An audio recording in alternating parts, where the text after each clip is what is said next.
You ask Tiger to solve. This deals with linear equations with one unknown. The final result is x equals -6. Let's solve it step by step. Simplify the expression. Group like terms. Simplify the arithmetic. Swap sides.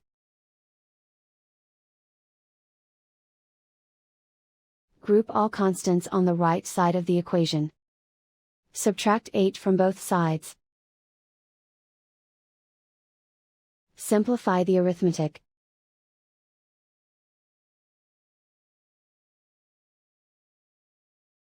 Isolate the x. Divide both sides by 4. Simplify the fraction. Find the greatest common factor of the numerator and denominator. Factor out and cancel the greatest common factor.